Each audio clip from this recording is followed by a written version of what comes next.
Hi, it's Bumble. Welcome back to my channel. So this is the last of the 28 days, years series. And given the ending of this one, of a surprise appearance of a certain character, I'm going to assume that this is the last one in the series. I feel like it's like an okay way to end it, because I feel like with a zombie apocalypse movie series like this, there's, like kind of only so many you can make. I kind of didn't feel like it needed a fourth one. Actually, I didn't even feel like the first one needed a sequel anyway. But you know what? Out of the 4 movies, with me enjoying like 3 of them, I think I'm okay with that. Kind of just really only like the second one that's a bit of a dud. This one kind of feels really different from the other ones, but I was kind of okay with that, because you don't actually really have many like new characters in this. This one's like a direct sequel to the previous movie, where Dr. Kelson actually ends up as the main character. It's like him and the Jimmies, and that's kind of really like the movie's entire focus. It's kind of funny looking at the poster, because like I remember seeing all these ads and stuff about the movie, and like specifically this image of like this guy, which I didn't realize this was the Doctor character, by the way, and it's called the Bone Temple and all these bones. So I thought, oh, okay, it's gonna, like in my head I thought it was gonna be about this like kind of fanatic guy with all of these bones and stuff, and then you get the context of why he's dressed like that in why everything's in fire. It's like one specific scene actually in the movie, and the context just makes it so much funnier, and ended up being like my favorite scene in the movie. So it ended up just being like completely different than I thought it was gonna be. But you know what, I think I was okay with the characters like still being the same, because I feel like it does get a little tiring for me, that it's like, because so much time is passing in these different movies, it's like we're constantly having like new main characters and stuff, so it's cool to just have it be like a continuation. Plus it's not like we're going that much like further in time anyway. I mean, I think it doesn't seem to take like that far into the future compared to the previous one, because like Spike, the kid from the previous movie, is in this one, which, man, some of the bad things in this movie, and some of the characters that die like wouldn't have died in this movie if Spike had just freaking gone home, because he like had somewhere to go originally. Like he ends up dropping off the baby in the last one with his dad, and the dad lives in like this village or whatever, like it's like a safe place, but Spike, I guess, just wants to go by himself. And then you see and I kept thinking like he should have just gone home when he had the chance, because like with the last movie, he's saved by the Jimmies at the end, and that's like a pretty cool scene. But now he's forced to be part of the Jimmy cult, and you find out they're like Satanists and stuff, which has to do with like the plot later. So now he has to like have his head shaved and wear the blonde wig, and he like clearly doesn't want to be there. Like he doesn't actually have like that many lines in this movie, which was kind of interesting, because he was like the main character pretty much of the last movie, but in this one he's just like scared all the time and is like constantly trying to get away from the Jimmies. But yeah, it's really just like the Doctor character that's the main character immediately. And you get to kind of learn more about him, which is pretty cool. Like you get to see where he like actually lives, and it's like in this like trailer or RV or something. He actually has like kind of a nice place. I mean, it's not like a house or anything, and there's definitely people in the world of this movie that have like nicer places, but for just being like this guy that lives by himself, it's not too bad. Like you see that he has these photos where I think he like originally has a wife. I mean, he doesn't have like anybody now, but the main thing is like he has all of these records, and the songs in his records end up being the movie soundtrack, which is pretty cool. I actually did really like the soundtrack. You get like a couple of Duran Duran songs, which is neat, and not only just like that he's playing them on his records, but also that he'll run around outside and is just like kind of dancing and lip singing to them and stuff. Or no, he's like singing actually. He gets to sing quite a bit, but I feel like the song choices were pretty good, kind of made the movie fun. But yeah, the plot of this is just kind of funny to me, where with the other movies, it's kind of more about, surviving in the zombie apocalypse, where it's like, oh, there's someone who has like an immunity and we need to escort them, or like the last one being like we're trying to get to a doctor, or the first one being just like, oh hey, we're in the zombie apocalypse now and we're just trying to survive. This one, the plot of it is just so funny to me, because it's basically like two different plots, where the main one is that the doctor guy befriends this zombie named Samson that you get to see in the previous movie, and it's because he's like drugging him all the time. And they just like hang out. And then the other plot is that the Jimmies, they're like this blonde kill squad basically, and they just go around like torturing people, and Spike's constantly trying to get away from them. That's like pretty much about it, actually.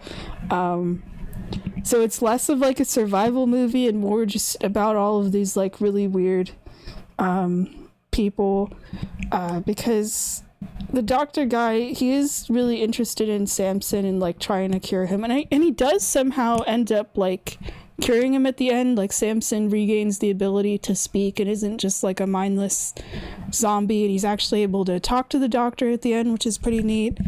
So it is kind of like bitter. Well, no, just actually kind of sad with the ending, where it's like Samson ends up being like the first zombie cured, but the doctor ends up getting killed at the end, not by Samson, but by like one of the Jimmies. So it's like, okay, there goes the potential cure for all these zombies, So that's what kind of sucks with this movie, is like, oh, hey, someone figured out like you can cure the zombies, but, it was the one person that had the cure, and now no one knows how, so the world's kind of screwed, where they're just, constantly stuck in the zombie apocalypse. But yeah, the doctor and Samson have this kind of weird relationship at first, where like Samson keeps showing up to the doctor, and then he ends up getting like drugged with these darts, and they just the fact that like Samson is the most dangerous he's like the alpha zombie or whatever, and once he's drugged, he can just sit next to the doctor, and the doctor like talks to him, and they just can like hang out. It's really funny to me. But you do get to see with Samson, he starts like remembering stuff and being able to talk. He doesn't really get to talk a lot. At first it's just like a couple of words and only like a little bit at the end, but you do get to see some of his flashbacks. Like he remembers being a kid before the zombie apocalypse and when he ends up getting bitten. The thing with Samson is like it's with like all the zombies too. Like he's running around naked and stuff, and I just thought, oh yeah, it's because it's a zombie. But like, no, you see in his flashback when he's getting attacked by zombies and fighting them off, he really is just this like naked person running around fighting zombies. I got kind of tired of seeing him naked. I was like, do I have to just keep seeing this guy's dick in all the shots?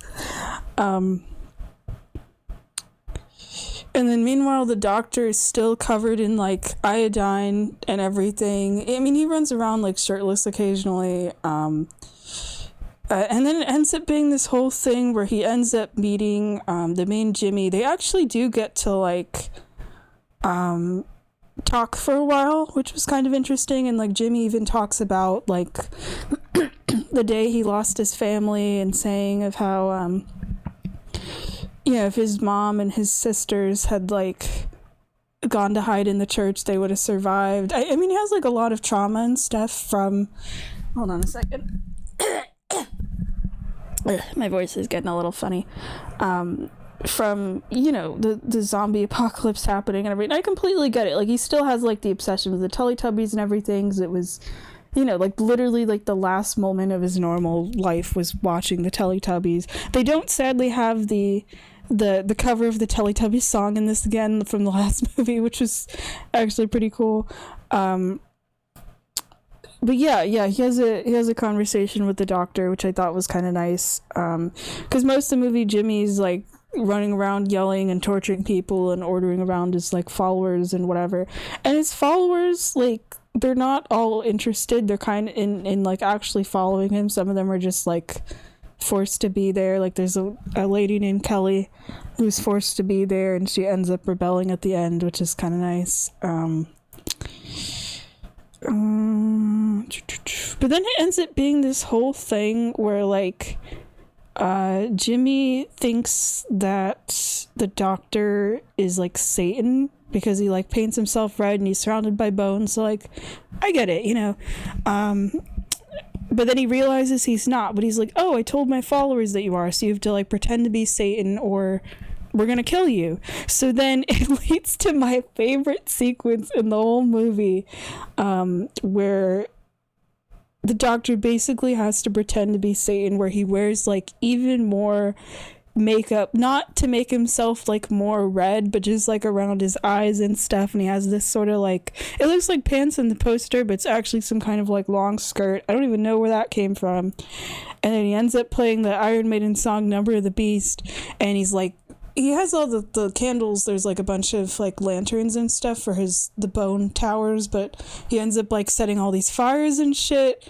But I just kept laughing during the sequence because it's like so over the top, and it looked like the actor was probably having a lot of fun, and you can just tell the doctor character has been like waiting his whole life to get to do shit like that. But it's just there's just like an extra kind of funniness to the scene to me where you know, it's all kind of pretend. We know that the doctor himself is like this pretty mild-mannered and like chill guy and everything, and then he's just doing all this stuff. But yeah, it's just funny because like seeing all the posters, I thought he was like a completely different character, and I thought the movie was going to be more tense or something. I thought, okay, this guy, you know, it's called the Bone Temple, and he's got these towers of bones. It made me like really curious about the movie. And then the towers are kind of more of a graveyard, and then the actual scene is just this guy putting on a show, and he's not actually like some kind of weird eccentric at all. But yeah, it was a super fun scene to watch, to the point where like I went to rank this on Letterboxd and I wrote like extra half star for just that scene. Oh yeah, it honestly just made the whole movie worth it. And then I thought he would end up having some kind of like elaborate fight or whatever with the Jimmies, but instead the Jimmies just kind of end up killing each other. And then the main Jimmy ends up stabbing Dr. Kelson, which, yeah, that sucks, because like he could have lived, I think, if Spike had originally just gone home, because he could have just pretended to be Satan like he was doing, and the Jimmies would have just left him alone. But then he sees Spike, because Spike's wearing this like mask, and realizes like, okay, the Jimmies have gone too far and Spike doesn't need to go through this stuff. And it's like, Spike could have just gone home, or I mean, at this point in the movie he can't go home, he can't leave the Jimmies, you know, unless like the main Jimmy's dead. But yeah, Dr. Kelson basically sacrifices himself for Spike, and Spike ends up okay. I mean, Dr. Kelson I don't think dies like a horribly brutal death or anything. He gets like stabbed, and it is like an injury that will kill him. But the fact that he gets to kind of just peacefully die in a way, I mean, not as peacefully as like dying in your sleep or drugged or whatnot, but like for being a zombie apocalypse, you know, I'd say not getting, you know, horrifically tortured by the Jimmies or killed by the zombies or something, you know, that's knife injury is like an okay way to go. And then Samson ends up showing up and thanks Dr. Kelson, but then he ends up carrying him away, and I thought we'd end up seeing them again. I actually kind of half expected, like, I mean, I think Samson was cured at that point, so he wasn't a zombie, but I kind of half expected Dr. Kelson to get like turned into a zombie or something, and Samson would have to figure out how to save him or whatever. But no, Samson ends up just like taking his corpse, and you don't see any of them again. But it is nice that like Jimmy, the original Jimmy, ends up getting nailed to a cross. Not just that he gets killed, but he gets nailed to a cross as like punishment. And And then you get this jump scare where it's like the actual devil shows up for a second. I think it's part of like Jimmy's hallucination. Like he hallucinates at first that Samson is the devil when he's like carrying away Dr. Kelson, but then they leave and there's nothing on the screen, and then something like super bright red pops up and it's like a jump scare. So I don't know if it's like Jimmy thinks that he's going to hell, but I did actually jump at that. It got me because it just like came out of nowhere. And then the ending's interesting because you get to see Cillian Murphy's character, where he's apparently just been alive and well this whole time. I think he's in the same cottage as the first movie. It's like him and this little girl. And at first I was thinking, oh yeah, I remember a girl, like it was like Cillian Murphy's character, there was this woman and this young girl, but it's not the same girl because now like 28 years have passed and they also, I think, look completely different. I don't really remember the girl from the first movie, but I don't remember her being black, so I'm like, okay, yeah, this has to be a different, and you know, it's 28 years later, the kid, which does make me wonder what happened to the original kid from the first movie. You don't see the kid, you don't see the lady, but you do find out that this new girl is you know, Jim's daughter and everything, which is pretty neat. You know, that means like people are still getting together in the zombie apocalypse. But yeah, they live in a cottage and he's like teaching her history and stuff. So at least some people like get to live like a somewhat normal life and everything. I'm glad to see that Jim's doing okay. Because like the first movie ends where he's like trying to get the attention of like a pilot, and you don't know if he's gonna get like rescued or taken off the island. So I guess this confirms he isn't, but you know, he's been okay in this cottage this whole time, so that's kind of nice actually.